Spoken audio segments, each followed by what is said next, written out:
Esok harinya, sebuah mobil hitam mewah perlahan berhenti tepat di pelataran luas milik kediaman Saputra.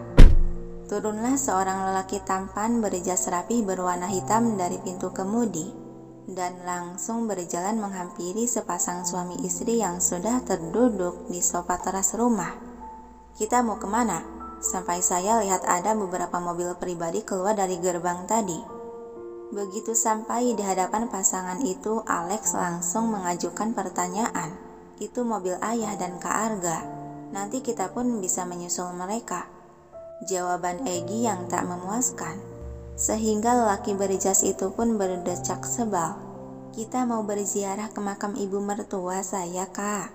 Anissa menjawab rasa penasaran lelaki tersebut. Alex menatap gadis yang terduduk di sofa itu. "Lalu, tunggu apa lagi? Mari kita berangkat." "Sebentar, Kak, masih ada satu orang lagi yang belum datang," kata Anissa. Alis Alex sedikit terangkat sebelah, pasalnya kan keluarga Saputra sudah berangkat duluan tadi. "Siapa yang sedang kalian tunggu?" Dan bersamaan itu, sebuah mobil biru bertandakan mobil taksi kendaraan umum perlahan terhenti di samping mobil hitam milik Alex. "Itu dia." Anissa bangkit berdiri seiring tersenyum saat melihat pintu penumpang belakang mobil taksi terbuka. Alex pun ikut menengok ke arah tunjuk, yang seketika dia termatung membeku di tempat dengan kedua mata melotot tak berkedip saat melihat kemunculan gadis cantik dari dalam mobil tersebut. "Nikah?" Ada seringaian di sudut bibir Egy melihat keterkejutan temannya itu. Dia juga ikut beranjak berdiri dan sengaja berbisik ke telinga Alex. "Aku tidak pernah melanggar janjiku kan untuk menemukan kau dengannya." Dengan kaku kepala Alex bergerak melirik ke arah samping kiri di mana Egy sudah berdiri tersenyum penuh arti. Gadis cantik berkucir kuda itu setengah berlari menghampiri mereka bertiga. "Duh, maaf Nis, aku terlambat," kata Rika dengan suara sedikit terengah. Terlihat jelas dia begitu terburu. Anissa mengangguk mengiyakan disertai senyuman terukir di wajahnya. "Tidak apa, Rik. Oh ya Rik, kenalin dulu, ini Kak Alex, sekretaris suami aku, dan hari ini dia akan mengemudikan mobil kita." Kedua bola mata kehijauan Rika melirik kilas ke arah lelaki yang sedari tadi memandanginya berdiri bagai patung itu. Dia segera menundukkan kepala sopan dan mengulas senyuman ramah. "Halo Pak Sekretaris, saya Rika, salam kenal," ucap Rika dengan tangan terulur. Namun dalam seperkian detik Alex masih saja terdiam membatu tanpa mau bergerak untuk menerima uluran tangan itu. Dia masih dikuasai oleh keterkejutannya yang bisa melihat gadis yang selama ini menghantui hidupnya itu berada dekat di depan matanya. Kebingungan Rika akan respon lelaki tersebut, sampai jemari tangannya yang terulur itu bergerak kaku oleh karena rasa pegal. Dia mengangkat pandangan sehingga bisa menatap jelas wajah lelaki di hadapannya. Kok kayak gak asing ya? Tapi di mana kita pernah bertemu?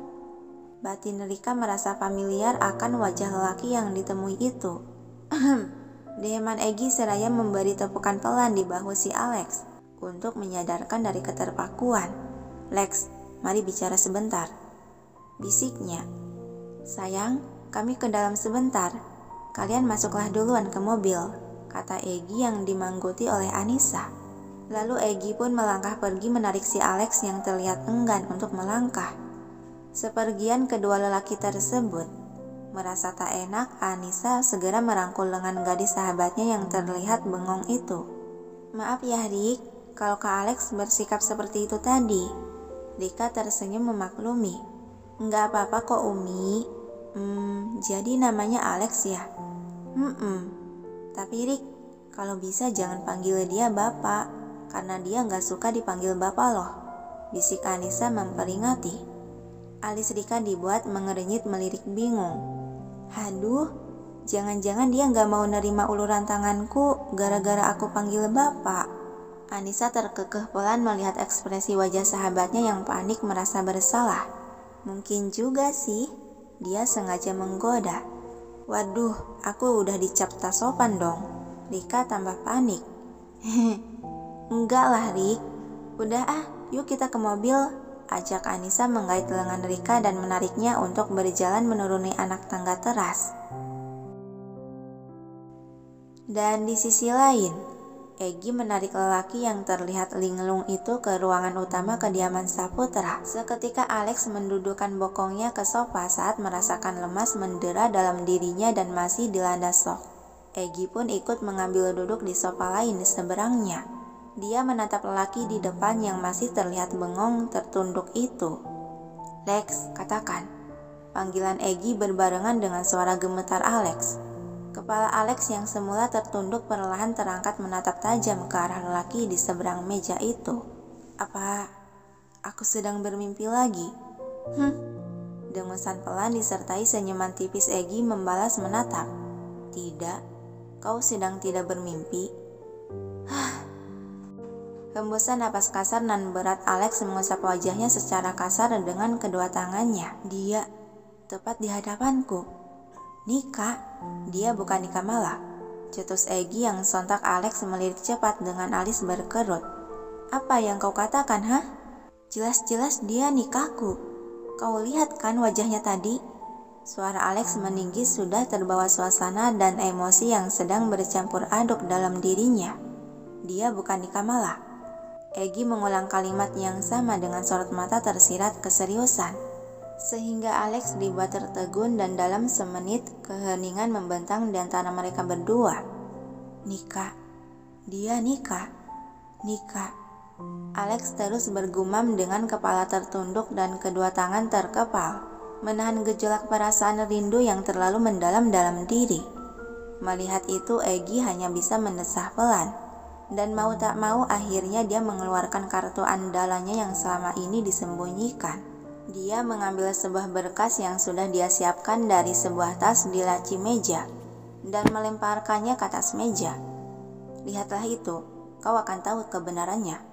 Kedua netra hitam Alex melirik berkas tersebut, dan dengan gerakan pelan dia mengambil berkas itu, lalu membuka tiap lembar berkas sehingga terpampanglah isinya yang penuh oleh catatan identitas gadis bernama Rikanza Novianti. Ini tidak mungkin," celetuk Alex tercekat. Seiring tangannya gemetar sampai mencengkram kuat berkas yang tengah dipegang. Itu kenyataannya. Meskipun mereka memiliki wajah yang sangat mirip, tapi dia bukan Nika Mala, melainkan gadis desa yang dibawa oleh keluarga Sucipto. Tapi seperti yang kau lihat, banyak data yang kosong di sana. Dan kau tahu artinya itu apa? Kemungkinan sebagian besar identitas dia sengaja ada yang menutupinya. "Rika? Tidak, Nika." Suara Alex masih bergetar seiring cengkraman di kertas melemah, sehingga setiap lembaran berkas itu berjatuhan dan berserakan di lantai. Dia mengusap wajah secara kasar dan menangkup bibirnya menahan perasaan bergejolak tak karuan dalam hati. Setelah Sen melaporkan hasil penyelidikan lanjutannya, saat itu kita akan tahu siapa identitas sebenarnya gadis itu. Tapi yang jelas, dia bukan Nika Mala. Tutur Egy menjelaskan lagi. Alex tak merespon apapun, dia membisu dengan kepala tertekuk masih shock, dihadapkan oleh kejutan-kejutan tak terduga ini. Melihat itu Egy beranjak melangkah mendekati. Dia memberi tepukan pelan beberapa kali di bahu lelaki yang terbengong itu. "Mari kita keluar. Istriku pasti sudah lama menunggu. Oh, dan satu hal lagi Lex. Nama gadis itu Rika, bukan Nika Mala. Kau harus ingat itu. Jangan sampai salah panggil lagi." Sementara di sisi lain, di sebuah fakultas hukum, "Kak Ray!" Seorang gadis berlarian menghampiri lelaki yang berdiri menyender ke bodi mobil, yang tampaknya lelaki itu sudah lama menunggunya. Raihan hanya melambaikan tangan membalas sapaan itu. "Lama ya nunggu Sila," kata gadis cantik itu yang telah sampai di hadapan. Terlihat terengah akibat berlari tergesa. "Masuk." Dengan acuh Raihan berbalik melangkah membuka pintu kemudi dan hendak masuk. Namun pergerakan dia harus terhenti saat gadis itu merengek. "Ih, Kak Ray nyebelin." Dengan malas Raihan menoleh. "Ada apa Lala? Cepatlah masuk." kita telat untuk menyusul keluargamu. Kak Ray nggak gentle deh, rajuk manja Asila dengan gaya manja khasnya melirik ke arah pintu mobil. Helaan napas pelan Raihan dan melangkah memutari setengah mobil lalu membukakan pintu penumpang depan. Hehe, makasih. Cengengesan Asila sembari memasuki mobil dan duduk di kursi. Raihan menutup pintu dan ikut menyusul memasuki mobil duduk di kursi kemudi. Dia hendak menarik seatbelt untuk dilingkarkan ke tubuhnya. Namun lagi-lagi pergerakan dia harus terurungkan saat gadis itu merengek lagi. Ih, Kak Ray nggak peka banget deh. Apalagi Lala, sebal Raihan menoleh ke arah gadis di sampingnya yang sudah memberenggutkan wajah. Nggak niat banget lindungi keamanan Sila. Sindiran Asila dengan mata melirik tali seatbelt. Anjrit dah. Keluhan Raihan akan tetapi tetap saja bergerak menarikkan tali sabuk pengaman di sisi kursi dan dilingkarkan ke tubuh gadis itu. Hehe. Kak Ray ganteng banget deh kalau dilihat dari dekat. Tersenyum malu-malu Asila disertai pipi yang memerah tersipu, menikmati wajah tampan lelaki yang berjarak sangat dekat itu. Jadi kalau dilihat dari jauh jelek gitu. Timpalan Raihan sudah kembali duduk dengan benar ke posisinya dan melingkarkan seatbelt juga ke tubuhnya lalu mulai menyalakan mesin mobil. Enggak kok. Kakak tetap paling ganteng, mau dilihat dari sisi manapun. Iya. Nah, sekarang tanyain sama abangmu, sudah di mana dia? Kata Raihan sembari memutar setir mobil, berbelok ke jalanan besar hingga kini telah melaju bergabung dengan kendaraan lain di jalanan. Asila merogoh ponsel dari tas selempang yang ada di pangkuan, lalu menekan tombol memanggil pada kontak nomor bernamakan kakak ipar kedua. Halo kak? Oh, ini Lala ya? Suara wanita dari seberang yang terdengar familiar di telinga. Ini siapa? Kok bisa pegang ponsel kakak ipar kedua? Aku Rika Lala. Kebetulan Anissa lagi ke air dan tinggalin ponselnya. Ada apa? Nanti aku sampaikan ke orangnya. Oh, Kak Rika. Kakak sekarang posisinya sudah di mana? Dan Raihan yang mendengar nama itu disebutkan sontak melirik ke arah samping. Si emak ikut juga. Batinnya merasa senang. Asila manggut-manggut mengerti mendengarkan ucapan orang dari seberang telepon. Oke kak, makasih. Lalu panggilan pun berakhir. Asila masih menatap layar ponsel yang dipegang.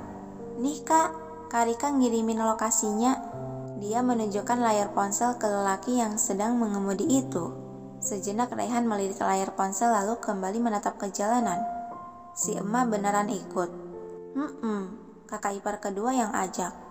Jawab Asila sembari sibuk mengetik di layar ponsel. Tanyain, siapa yang jadi supir? Usul Raihan penasaran saat firasat tak enak di hati muncul. Sebentar, Asila kembali mengetik mengirim pesan dan tidak lama kemudian dia langsung mendapati balasan. Kata Kak Rika, Kak Alex yang jadi supirnya. Sip. Refleks Raihan memukul setir mobil lalu dengan sengaja menginjak pedal gas menambah kecepatan laju mobil. Sialan, kenapa mereka harus bertemu sekarang? Pasti si Salegi yang rencanain ini. Sialan Logi. Umpatan kekesalan Raihan seiring pegangan di setir mobil mencengkram kuat, dan sorot mata tersirat kemarahan menatap lurus ke depan. Sedangkan Asila sudah gemetar ketakutan ketika melihat banyak kendaraan disalip cepat oleh mobilnya. Kak Ray, jangan kebut-kebutan, Sila takut. Pegangan yang kuat, kita harus nyusul ke lokasi mereka. Raihan malah terus menambah kecepatan laju mobil. Dia sudah dikuasai emosi dan ingin segera bertemu dengan gadis bernama Rika. Asila memeluk sebelah lengan Raihan dengan kuat seraya memejamkan mata rapat-rapat. Terlihat jelas dia sangat ketakutan. Merasa tak tega akhirnya Raihan menurunkan laju mobil. Lala, duduk yang benar. Enggak mau, Sila masih takut. Asila malah semakin mengencangkan memeluk lengan itu dan menggelengkan kepala. Raihan hanya bisa mendesah pelan membiarkan saja apa yang dimau gadis tersebut dan fokus mengemudi lagi.